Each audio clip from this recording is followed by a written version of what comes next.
Muito bom, legal. Dito isso, pessoal, já com nossos recados em dia, já feita a abertura do nosso programa aqui, agora eu quero te apresentar, tenho o prazer de te apresentar, a honra de te apresentar o nosso convidado de hoje. Ele é muito especial e você vai saber o porquê, tá legal? Ele é um super artista, eu acho ele um super artista. Ele é um dos humoristas, um dos maiores ícones do Brasil no humor, se destacou muito, é um dos principais protagonistas, né, foi um dos principais protagonistas nas reportagens de rua, na época do programa Pânico na TV. Quem não lembra desse programa, não é verdade? Hoje ele atua aí como apresentador, locutor, escritor, ator e muito mais que ele vai falar aqui pra gente, tá legal? Faz os seus stand-ups também. Eu estou aqui, quero apresentar para vocês o nosso amigo Evandro Santo. Tudo bem, Boa Evandro? noite, tudo bem? Ai, ícone, é muito grave isso, Por ícone quê? icônico. Icônico, foi icônico, marcou uma geração para muita gente, você não acha? Um ícone. É, 10 anos lá, no Pânico, sim, 10 anos. Quem tinha 10 hoje tem 20, quem tinha 20 agora tem 30, quem tinha 30 tem 40. É, vai demorar para o pessoalzinho me esquecer ainda. Tá Legal. passando no YouTube ainda Eu agora? gosto de usar essa palavra ícone porque geralmente acontece um personagem muito marcante, às vezes vocês artistas até tentam se desvincular um pouco dele e não consegue. Eu acho que é como um livro, às vezes fica ali, já foi feito, tem uma história, mas para gente que é público e admira um trabalho que vocês fazem, principalmente quando se torna um ícone, é quase que para sempre, é É, Eu não, inesquecível, eu não tenho cara. isso, não. Eu gosto do Christian Pior. Dá pra fazer sempre. Não sei porque eu fazia muitos personagens antes, na época, por exemplo, do Debochou, tinha Pai Luiz de Oxum do Luxo, Denima Bilhões, a Danilo Dário, tinha Ira Barbeira, tinha Duílio. Então, o desafio era você fazer personagens diferentes e tá atual, porque então você fazia dois personagens uma semana, na outra semana dois, que eu vim da época dos personagens. Quem Aham. trouxe, e logo um ano depois, o Rafinha trouxe o stand-up pra gente. Então, quando falo do Christian Pior, por mim eu faria ele sempre. Eu acho ele porque ele durou muito tempo no Pânico, que ele era muito atemporal. Então você Sim. podia usar ele, era só pra moda, daqui a pouco ele tava na classe C, daqui a pouco ele fazia praia, daqui a pouco ele fazia tudo. Então é um personagem que se encaixa em tudo. Então, e ele vai envelhecendo, as gírias mudaram. Então eu não vejo problema de ser conhecido como Christian Pior, não. Eu não tenho essa. O Não, é importante é ser maravilhoso. conhecido, gente. Se é com o Christian Pior, Evandro Santo, o importante é ser conhecido. Conhecido, É é. E nomes. vocês que são artistas têm essa facilidade, querem fazer outros testes, outras experiências, mas sempre tem aquele que marca mais, e eu acho que vocês têm que sempre alimentar isso, que ele que vai abrir portas para você em outros personagens. Marlon Brando fez vários, mas ficou É, famoso com Poderoso é, Chefão. Poderoso Chefão. Sempre isso. Então, você pode fazer uma coisa maior depois, mas aquilo que te tornou ícone é o que vai te marcar. É É isso mesmo. isso. E tá virando uma tendência, viu, Evandro? É bem Aham. lembrado disso daí. Hoje, a cara da pessoa é a cara da empresa. Não é mais o logo, não é mais o flyer, né? O importante é a mensagem. É. É que eu sou parecido mesmo. Muito legal. E fala em termos de resultado, apareceu mais trabalhos para você financeiramente? Você acha que as suas mídias digitais hoje é uma segurança, um ponto de segurança, um porto seguro para você? É porque assim, só que você também tem que segurar a ansiedade. Tem dias que tem mais up, tem dias que não tem up. O que acontece é que, por exemplo, como você tem boa numeração e você produz seu material, e às vezes eu tenho uma briga às vezes com um Amon que trabalha comigo, e ele fala assim, porque a molecada, hoje a molecada, eu falei, eu não falo pra molecada, eu tenho 50 anos, e eu tô querendo falar exatamente com o público de 35, 40, 50, 60 que me assistiram no Pânico. Esse é o meu público. Eu detesto gente que acha que a internet é só o que a molecada acha que vai viralizar. Eu não quero nada que Não viralize, é, eu viu? pulo isso. É, Eu quero é. conteúdo. Então, assim, tem que respeitar, porque senão fica uma coisa que a internet sempre é de modinha. E, não, mas ele me mandou um negócio assim, que papagaiada essa que você mandou? Eu falei, mas qual o humor disso aqui? Eu já tô chato já, né? Aí ele falou, cara, pensa. Aí eu vi uma coisa quando ele falou, olha que humor que eu gosto. Era uma menina assim, eu podre de pobre, bancando a rica. Ela assina a Torre Eiffel, se exibindo, aí só vê a voz assim. E foi assim que seu nome foi passar no Serasa. Eu vi isso, eu morri de rir. Olha Falei, ó, só. esse é o humor que eu gosto. É. Em 15 segundos ela me deu um corte. E então, assim, a internet agora tá na hora de parar. É de molecada, não, é de todos nós. É da molecada, é do adolescente, do jovem, da pessoa velha. As senhorinhas, a dona Creuza fica lá, em vez de ver Vale Tudo, fica vendo lá o que tem no Facebook. Então, primeiro mito, tira que é da molecada. Tem conteúdo, tem que ter conteúdo pra mim. 40, 50, eu 50, ele 40, enfim, tem que ter o conteúdo para quem é fã do Elvis, para quem gosta de moto que a gente tem hoje, para quem tem para cada um. E o novo de hoje vai ficando velho amanhã. Tem que E tomar. ele já Aí que tá. cantava É. isso, como nossos pais. Sim, vocês vão ficar velho um dia, vai Muito sentir legal. qualquer coluna. Graças a Deus, Evandro, eu vou pedir sua falando. permissão, eu vou mostrar um trechinho do Christian Pior, bem rapidinho, para quem não sabe ou para a gente relembrar o quanto era divertido. Tá no jeito aí, ô Rodrigo? Solta um Fiz o trechinho balanço pra ali. gente aí, vamos lá. Onde eu estou? Na Disney? Beto Carreiro World? Num buffet infantil? Nada disso, colega. Eu tô em Rondônia, gente. Quase Miami. Sim, estou numa corrida de avestruz pra fazer mais uma edição da glamurosa vida da classe C. O forró daqui é melhor que o teu, sanfoneiro é muito melhor. Corrida de Avestruz. O evento, que está em sua 9ª edição, atrai visitantes de todo o país. Os amantes desta ave comparecem em pena ao evento para se divertirem e saborearem as novidades no setor avestrueiro. É proibido cochilar. Pra dar um ar mais rústico, tem assim um chãozinho de terra. Tem também os moradores mais conservadores. Qual é seu nome? Orandina. Orandina. Já comeu carne de avestruz? Não. O que a senhora come? Ah, eu como ovo, né? Muito legal isso, Evandro. Cara, eu já me diverti muito com você, cara. Você se divertia muito fazendo essas matérias também, né? Durante, dependendo. Fiz muito tempo sozinho, mas quando eu fazia com o Diego Becker era muito legal, o Carioca. Cara, é quando a matéria começa, e a matéria não começa, né? Você começa a gravar uma matéria, às vezes, meio-dia, você tem que pegar o sol bom. Essa matéria, por exemplo, tinha que estar 11 horas. Lá em Rondônia, essa matéria. Caramba! E aí, mano, eu tô com mania de mano, baixou um hétero em mim, gente, desculpa.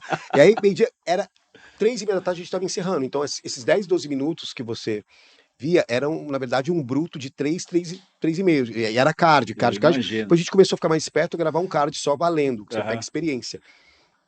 Mas, assim, quando era festa, você sofria. Que você chegava na festa às 7 horas, até o Neymar sair, que você não pegou o Neymar na entrada, vai TV Fama pegou, você pegou, você tem que pegar, se o Emílio vai comer teu fígado, às vezes você ficava até 2 da manhã. Mas você pegou esse trejeito, tem um pouquinho de você. Você tem a inspiração do Álvaro, que você falou, não, né? Mas tem um pouquinho sim, de você aí sim. também, né? É meu lado gay. Meu lado gay. Porque eu sou da geração. Deus que me livre. Ai, que. Uma vez eu tava Cara, pegando. mas encantou todo mundo esses trejeitos, Evandro. É baseado em fatos reais. Uma vez eu tava beijando um cara, esse meu amigo Álvaro que eu falou assim: Psá, que lixo é esse que você tá beijando? Eu falei, bicha, não, ele é bonito, menino. Ele falou, psá, bonito aonde? É bonito. Psá, ele é bonito lá em Guaianazes, chega na penha, já vira o dragão. Tome cuidado com isso aí. Então a gente era muito maldoso. Esse assunto, você está falando de montar essa estrutura, onde você estava interessado em falar sobre saúde mental, mas infelizmente as pessoas que você se associou acabou não dando uma sequência, um investimento ou um negócio. Mas por que o assunto saúde mental, Evandro? Porque foi uma coisa que aconteceu comigo, que era um termo que não existia, eu passei por uma questão, eu descobri o termo e comecei a gostar, mas a ideia era abranger esse discurso. Então eu vi vários formatos de clínica, ou moradia assistida, vi vários tipos de... Eu morei, eu trabalhei, fui voluntário, cheguei até a trabalhar em enfermaria, que era proibido. Então, assim, eu vi as necessidades como paciente e como quem estava olhando de fora. Eu tive essa visão privilegiada ao mesmo tempo. Então eu via o terapeuta falar uma coisa do Didi e fazer outra. Eu vi, por exemplo, você não pode internar um borderline se você não tem um bom psiquiatra. Eu tenho essa visão técnica. Por que você está cobrando X se você não está oferecendo isto? Por que não temos uma academia? Por que é tão triste isso? Por que só pode falar em religião quando for uma coisa mais evangélica? Por que não pode ter budismo? Por que não pode ter candomblé? Por quê? Por que não tem filosofia? Isso, né? Então, aqui eu ia montar, ia ter filosofia, ia ter... a pessoa, ela usa uma droga, cara, ela não sabe a origem da droga. Tem gente que não sabe a origem do crack, a origem da cocaína, a origem de... Você está construindo uma coisa que você não sabe nem de onde veio. A pessoa precisa entender isso também. História das drogas de civilização, filosofia. Ela tem... Eu acho que clínicas deveriam tratar os seus pacientes com carinho como CLT. A Maia funcionou comigo por isso. Eu acordava às 8 e acabava minhas atividades às 6. Você preenchia teu tempo com cabeça, com questionamento o tempo todo. Aí você, como uma pessoa, depois você fica com o tempo livre.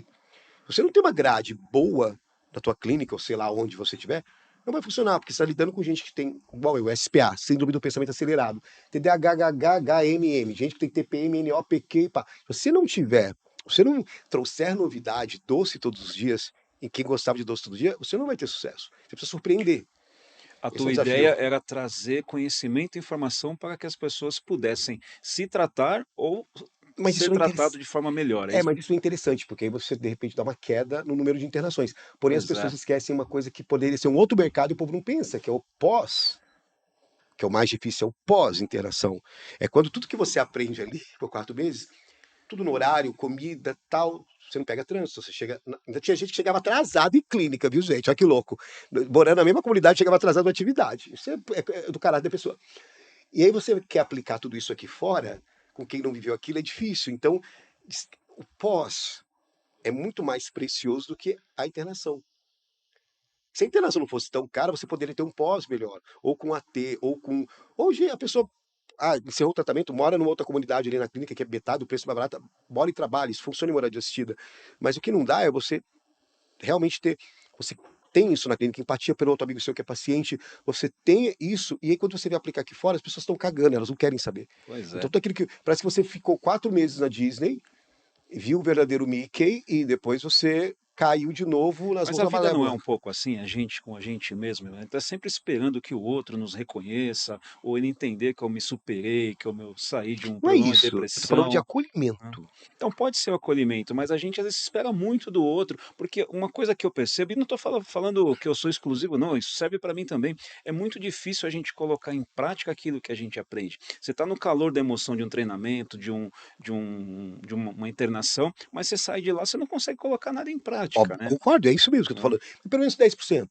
Ou pelo menos as pessoas entenderem que aquela pessoa foi internada e ela vai voltar para o mercado de trabalho, ela vai voltar. Mas certas coisas, por isso que é legal, quem é internado, foi internado, não exclui a tua turma da clínica. Ela vai fazer falta na sua vida. Você vai ter com quem conversar. Só conversa com pessoas que sabem das coisas que nem você. É que nem quando você está do outro lado, você tem coisas que você vai conversar lá com o traficante, quem está usando qualquer coisa com você, que só é código de vocês. Então, fora que tinha que ter olheiros dentro das clínicas, que você descobre cada talento, Eu cada gente imagino, isso é inteligente. legal também. O cara fala, meu Deus, de onde você tirou isso? Me repete essa frase para Ah, mim. E eu absorvo tudo. Eu acho que. E aí você vai ver o terapeuta falar nos vídeos, em tanto. Eu gosto dos terapeutas que falam que são animais. Aí tem aqui. A doença mata, né? Ela é fatal e devemos evitar a drogadição, porque a doença. As pessoas já sabem disso.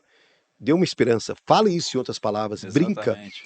Entendeu? Quando alguém me pergunta o que é pior, eu falo, ela te castra. Como assim castra? Castra. Eu tenho pena do garoto que começou já transando, fumar maconha, que ele não sabe o que é transar o pelo de verdade sem a maconha. Pois é, muito legal. Você vê, o pessoal está associando você aqui à inteligência. Legal isso, né? Usando muito a palavra inteligência. Você acha que o medicamento ele contribui, mas uma hora a gente tem que andar por conta ou o medicamento ele é bem-vindo sempre? Cara, pra quem é dependente químico, vai depender de uma química. A gente fala, tá, por enquanto eu adoro remédio. Eu acho que é importante. Porque assim, o que funciona para um não funciona para outro. Às vezes um se libertou porque começou a liberar muita serotonina no esporte.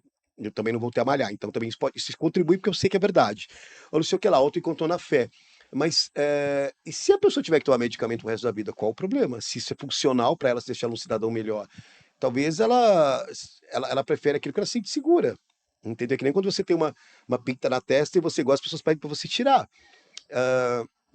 Eu acho que tem pessoas que vão ser medicadas, assim, dependendo do que elas passaram, dos traumas que elas tiveram no útero, do que elas viram na vida, que elas acharam normal, depois elas viram que é normal. Como é que você. É diferente você acordar, por exemplo, quando você sabe que você tem sua medicação certa, e é diferente você acordar quando você não tem sua medicação. É desesperador, você fica doido. Então, a medicação que eu tomei ela é ótima, porque ela não deixa. Interessante isso. Eu tenho uma mania de aprofundar muito o assunto, ir lá nas sombras e no âmago do ser. E isso não é muito legal.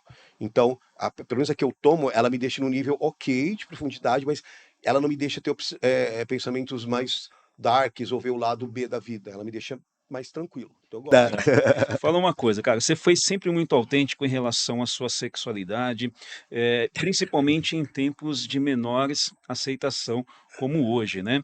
Como que você entendeu esse processo, né, para você lidar com tudo isso hoje, o antes e depois?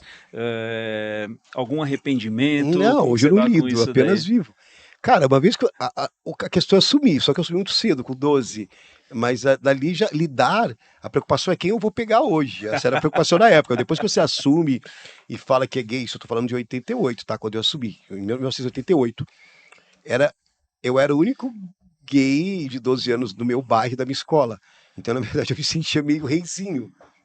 Só que eu defendia muito a questão de caráter. Eu era gay, mas extremamente inteligente, estudava muito, sempre disputei nota, sempre brigava por nota. Sempre briguei, sempre quis mais que 8. E também eu me orgulhava muito de ser um cara que limpava a casa para a mãe, que já trabalhava cedo. Então tinha alguns fatores de comportamento que me falavam, mas puta, mas ele trabalha.